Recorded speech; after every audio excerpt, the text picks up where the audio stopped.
महाराष्ट्र कामगार सेनेचे प्रदेश उपाध्यक्ष सांगली तालुक्यातील जत येथील रहिवासी दिनकर पतंगे व त्यांचे स्वयंघोषित तालुका प्रमुख अब्बास मुजावर व शहर प्रमुख अनिल सूर्यवंशी यांची शिवसेना ठाकरे पक्ष प्रणित महाराष्ट्र कामगार सेनेतून हकालपट्टी करण्यात आली आहे, अशी माहिती पत्रक महाराष्ट्र कामगार सेनेचे प्रदेशाध्यक्ष विष्णू कारंपुरी महाराज यांनी प्रसिद्धीस दिली आहे।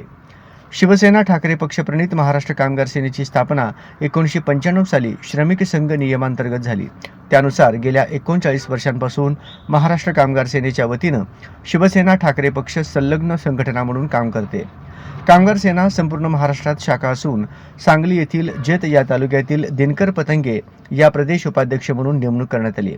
त्या संघटना वाढीचे व कामगारांना न्याय मिळवून देण्याचे कामगारांचे आदेश व सूचना देण्यात आले, परंतु दिनकर पतंगे हे अनेक वेळा संघटनेस बाधा येईल अशी प्रसिद्धी माध्यमातून माहिती देणे, आपल्या मर्जीने लोकांना संघटनेचे पदाधिकारी नेमणे, पक्षप्रमुख उद्धव ठाकरे यांच्या नेतृत्वाखाली सध्या महाराष्ट्र विधानसभेतून गद्दारांना व भ्रष्टाचारांना हद्दपार करण्याचे संघर्ष सुरू असताना दिनकर पतंगे व त्यांचे सगळे घोषित पदाधिकारी यांनी मनमानी पद्धतीने विधानसभा अपक्ष उमेदवारी म्हणून प्रचार दौरा सुरू केला, तेही शिवसेना महाराष्ट्र कामगार सेनेच्या नावाने।